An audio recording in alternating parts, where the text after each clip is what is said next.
time. Of effect, just having Void Prison backline, which could isolate a few of them. Well, Mephisto's going to get banned this time, not see any play or any involvement on Dragonshire. So, when you look at Miracle and how they play this map, it's almost always around the Diablo or the Garrosh and Nitrogen's Dahaka. So these things are pretty predictable. And that may be one of the reasons why, yeah, Ballistix decent on Towers of Doom, but they may have picked this map because Miracle has picked it so many times and they just know how they play here. In fact, they banned their own Dahaka. So they're taking this draft in a different direction. We could say that much already. A lot open here. Tyrande, probably going to be the grab, you have to imagine. So good at delay on this map. There she is. Lock in. Possibly I think tank being Steel. Or because of the Dahaka ban, they may actually be thinking about their solo lane already. I want to look at Hooligan's Garrosh. He has played Garrosh only 5 times compared to Judy's 13. So the priority is very different. So in fact, they're not going to take the Garrosh here. And this gives Miracle all the options in the world for Judy. Last draft, they picked Muradin as the last pick. I think this time they should not make the same mistake twice and take a pick that's high impact for him early on. Phoenix taken away to remove the power of Diablo, which is very likely to pair up with Tyrande just now. Raynor, a choice of SC as well, so better choice I would say compared to Hanzo in game 1. They have a lot of consistent damage, but they need a secondary source. And Hyperion is also very powerful on this map for bell tower control. Ace in the hole, insanely powerful when you have Diablo and Tyrande. Diablo Tyrande work well together. So this is a smart ban just to make sure the top lane matchup doesn't go awry. When you already have the Dahaka ban, you know that you're putting Nitrogen out of his comfort zone here. Same with Hooligan with the Anubarak ban. Yeah, Normal Cocoon seems like they're not really considering about their own mage, which actually be required anyhow, but it's a good ban against this Hooligan. So Ballistix find themselves still have to find the support. Deckard can make some impact, but against Diablo, Deckard is not as powerful, I would say. Certainly not, because his potions aren't going to help you as much. Whitemane's Aegis, though, can be very strong, and they even get Tyrael. We could be in for a surprise 5th pick here. Probably not going to be that Zeratul, but it could be something similar. Now Miracle has to really think about this final pick before they lock in their own. They're probably thinking something safe to follow this up, like a Li Ming, maybe even a Tychus, but not going to be those anymore. Something out of the ordinary, a little Junkrat. Blaze is safe, and then Thrall's got good engage. Thrall could definitely mess up a Tyrael who's trying to set up for a Sanctification. So 1-1 with a 3-man rotation after deleting, or just a 4-man rotation with Thrall in this case. Ballistix, they already have a good support, Whitemane to delete that isolation, but Sundering actually creates a big gap in between all the targets that they want to focus for. So Sergeant Hammer was one of the likely picks we were going to see. We could have seen something crazy like an Illidan with this too. You have Hunt, Judgment potential against Tyrande. This actually can work quite well, but given the hero pools, SC doesn't go that way. His only melee is really the Zeratul you mentioned earlier, so it's going to be the hammer from him. But it's very powerful when he has that extra line of protection from Tyrael.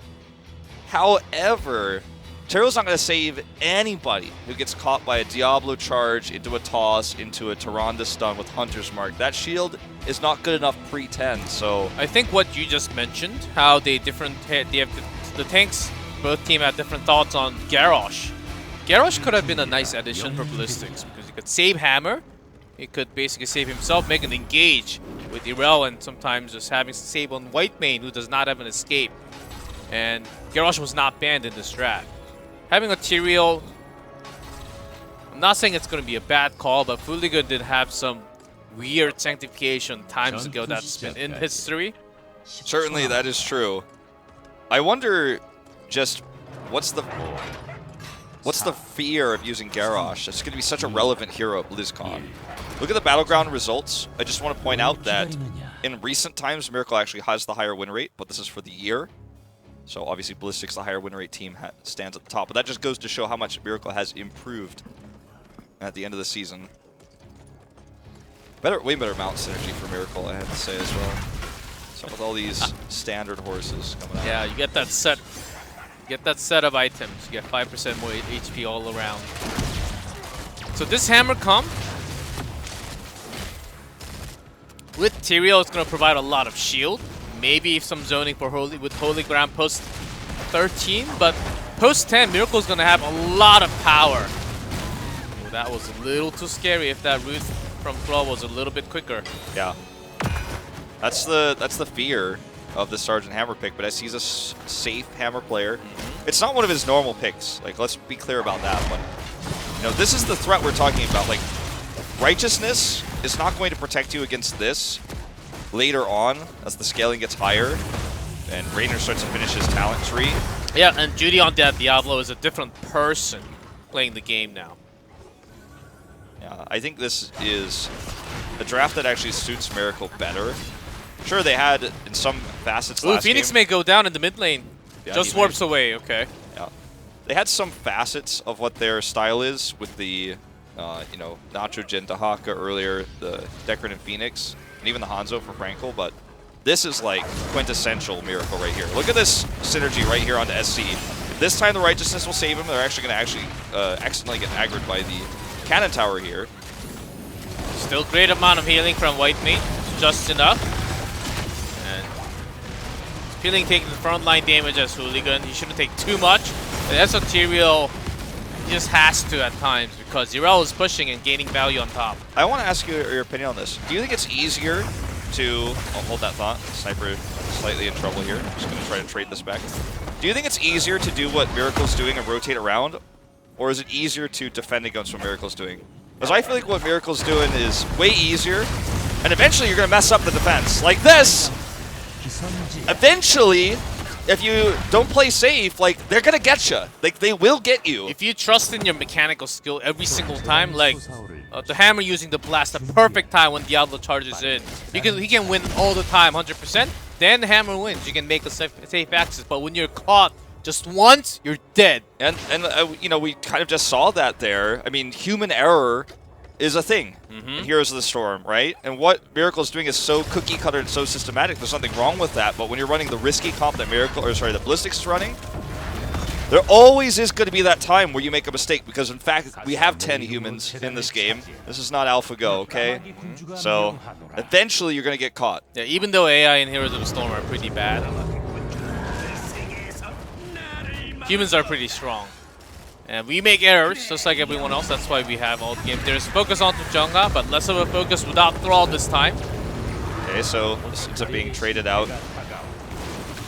Better trade for Miracle. Ballistix does end up losing in this one. Look at the pressure they're putting on the bot lane. But remember, we've seen this matchup so many times with Hammer, where it's a tug of war where Hammer's trying to get value in the bot lane, and then there's always the threat of being killed. You never do as much as you want to, but you're trying to maximize it. I feel like they're doing a decent job of that right now, but it's a thin line to walk, and Hooligan has to Aldruins. Sniper's ready, though, with the root. In fact, it almost looks like Sniper was the only one who knew where he was going to go. Magi was... Oh, Hooligan went to Magi to get the extra amount of heals. So that's okay, but without Garrosh, I don't think SC can push too far where he can actually do siege damage. Notice where Judy is. He can be there because look at the team combo Ballistix. There's close to 0 CC. Yeah, he could just stand here. He has almost unlimited health too. He has to be careful, of course, when Blue Beetle can't auto-attack, which now he's in range to do so. They're going to just charge in here and invade and try to steal this. Hooligan may be in trouble. Nachogen coming over here. That's going to be a big stun when he comes in. There it is. Hooligan avoids it, but it's just going to be too little too late. The cleanse is the saddest thing ever. Trade will have value getting the kill and damaging the backline as well, but they're caught. SC is very low. Judy actually slides in and gets the grabs. Another kill. And that's going to finish his stacks. And sure, they lose the camp, but this is way more worth. Jungha's going to go down as well. There's no way out. So he went in because he knew those kills were actually going to just finish him off. So massive advantage right before this next phase. This camp is going to do nothing, which means this wall is going to go down, and Miracle is on the way to 10. You're so right about the lack of CC allowing Diablo to be such a bully here. Like, they've got nothing but Yrel CC. Holy Ground, I guess, eventually. Yeah, this is how much drafting actually matters in the game. If they just had Garrosh for extra CC, some safety post 7, and a big taunt. And Hooligan just has to wait for 10 now. He has been providing some shield, soaking up damage in the front line, but that's about it. And the impact that Garrosh could have had in that early game is totally different. Yeah. See how Judy spikes up in HP as he jumps in and gets those kills? Looking for another one on a Jungha here. And I think the Wrath was cancelled.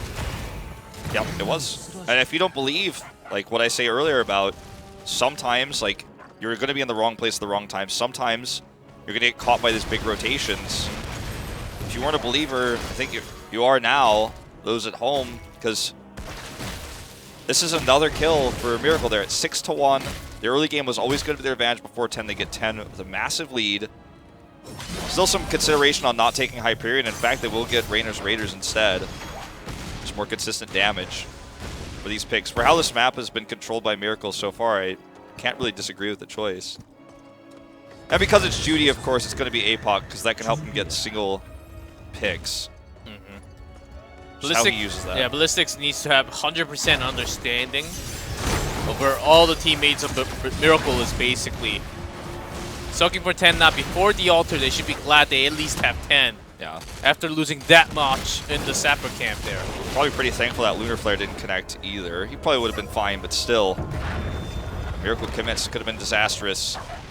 Okay, it's going to be a straight up 5v5 fight here. Judy looking for, once again, Hooligan. Sync and Aegis. There's actually a little bit of anti-synergy with those, but if you don't stack them on top of each other, it can make it very difficult for Miracle to actually kill anyone. So this is a big spike for Ballistix. Judy using the minion to try to get closer, but does not actually get where he wants to be. Frank gets the bottom altar. Yeah. That's 4 more shots already. 24 core health. Miracle in not a bad spot either here in terms of sustain with Tyrande. As long as she can auto-attack, she's got these minions nearby. Raider just being used here to clear that wave, and now looking for a re-engage. Yeah, Miracle actually has a lot of pokes to cancel. Look at Sniper. He's looking for the Sunder flank. Could be huge. He's got the root. There's the Sunder. The Aegis is up. It keeps everybody alive. APOC here does connect. There's the Sanctification, but it may just be too late. The bunker, they can wait it out. Sank's over, and Ballistix may be over with it. There's SC isolated here. Does get the boost across, but he's going to die with DOT. And Miracle in a phenomenal position now to take an even bigger lead in this game. What a win for win teamfight for Miracle. They had everything in control. When the Aegis pop, just back down. Sank will be popping in the middle of the teamfight when we want to engage. Everyone get into bunker. They've got that under control. They have all that practice. Losing no one. No one knew where Frankel was. Or sorry, not Frankel, Sniper was. He got the double root into a massive Sunder on that flank. And he was hoping that the Aegis or the Sank was going to be used early, but even though Ballistix calmly handled the initial engage, it just outlasted them. They were so prepared. Nearly kill on that Banshee would have been a small victory for Ballistix. Ballistix requires a lot of time for them to actually get a kill. Killing a Diablo with that team comp will be great, but it's not gonna happen too many times in this game. Even Orbital BFG feels desperate. Yeah. I mean, they might have wanted the poke from Napalm instead. But I mean, if you don't have any burst, like, you're never killing anybody. I think maybe because Sniper is trying to have that angle with Sundering, catching him off, but because he would be looking for his own. That could be a method with Holy Ground later on into the game. Because the other 4-man, except for that Thrall, seems way too strong with good positioning. And Thrall will be actually away from that bunker. I think that could be a window of chance for Ballistix. Feels like Ballistix just is totally given up control of this map. Like, they were trying to do a top gank. It looks like that's what the plan was, but they give up this camp. They don't even commit to the pressure. Now they're going to collapse here. This is a nice angle for Jung on SDE. No bunker in this fight. Yeah, Miracle needs to be careful. Nice toss here. Ooh, Salvo is going to do very little. So they're going to be careful now because Nitrogen's running down. Does not try to engage, but look at Sniper yet again. Undetected! Big Sunder value, potentially. Nicely done, actually, though, by SC dodging that completely with this activatable. And it could have been massive, but it actually didn't end up coming up with much. Decisive connect, but actually a big win for Ballistic. They get the BFG damage. The Franco, they're pushing in. Sank. Now they can chase. They've got the movement speed. Bunker gonna help them survive here, but they don't have enough sustain with Tyrande. She doesn't have anything to auto attack right now for cooldown reduction. They have to tap. Ballistics, they still holding Nice that block by ages. And Judy goes in. It's maybe a little bit overzealous for Miracle to actually fight this right now. Nitrogen misses the charge as well. Hooligan doesn't have Sank anymore. They've got so much sustained damage. Nice knockback here. Sniper looking for SDE. Magi staying right in the middle. Right at the center. Just looking for that Aegis potential. Oh, this is so tense right now. SDE gets his shields back. They've been trying to deny him from reaching those for a Sunder while. comes back in 11 seconds. Let's see how long this team fight goes. Yeah. I mean, it's definitely going to go at least 10 more seconds, you have to think. Sank, 50 on that one. Scarlet Aegis is available, but still, it's about that CC. The plan on the Phoenix, he survives. And turning around, focusing on to Judy won't be really be a big thing. I think Sniper will consider coming around once again. Isolation. Hey, this is a big problem here. They get the kill on Tyrael. Hooligan's going to blow up here. Sniper may go down. Actually, he does avoid that, but here comes the salvo damage. He's going to be able to mount, actually. He gets a mount off. And this is now a 5v4 fight. The APOC commit. They want to kill Phoenix here, and that's the end of him. Nessie is on retreat here. SDE is already gone down. Magi under damage here by this Raider, and then the Q is what kills him. That's going to be the first bell tower of the game going over to Miracle. There's no weak point in this play. They're playing phenomenally with this comp, and I don't know if Ballistix will ever let Judy get Diablo again in this best of 5. They're going to get the 5 shots from this. They shouldn't, at least not with Tyrande. Blue Beetle has been a super great support, and Frankel actually cancel a lot of the skills. Like the Wrath from Miracle with the Q of Raynor. That doesn't happen too many times, but quite lucky on that too. That's why he was popping Ardent Defender. They already lost Hooligan, first of all. And he didn't have Sank, which is a weird place to actually go in with that Holy Ground. Yeah. They didn't even have the channeling on that altar.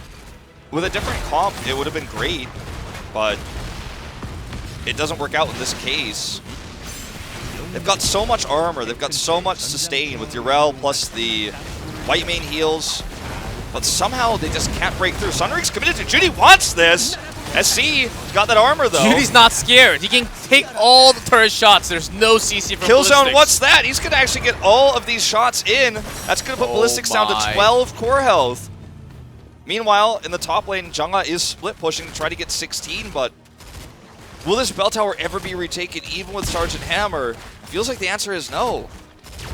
Now have these sappers to push in after getting the previous 3. They can have that as a pressure and go for boss. Seems like they want to go. They want to come back and protect the bell tower because they want to maintain control. It's going to put further a delay into the experience gain for Ballistics because they have to stay at the bottom. Basically, only Rel soaking on top. That's going to be basically the only experience they get for a while. I mean, this could be game over if they end up losing a team fight here. It's very unlikely, but even 2/3 going to Miracle means there's so many win conditions open, including boss. Now, Ballistics has the better boss team fighting comp, arguably, with the Sanctification and Holy Ground, obviously, but okay, one channeled. They're going to get both of these. Ballistics without 16 is not even going to contest, but they have to win every single team fight for the rest of the game. And even if Miracle gets wiped here on boss, like, they're still fine. Like, they can make a play for it. They just want to hold this bell tower, though. Look at this. Catch onto Hooligan. He is not going to be able to Sank. He's dead. That may be all she wrote, because now there's no Tyrael to stop the boss play, and that's exactly where they're headed. This is the winning condition here. How can you win this 4v5? No Tyrael. I don't think you can. There's just no way. Oh, they're going to make it a chance 5v3. Oh, the defender kind of ignored. There's the epoch, so a lot has been used, but do they have an exit? Another jet propulsion. We're stunned. Saba comes in the damage, but bunker. Everyone get into bunker, and then we make the counter engage.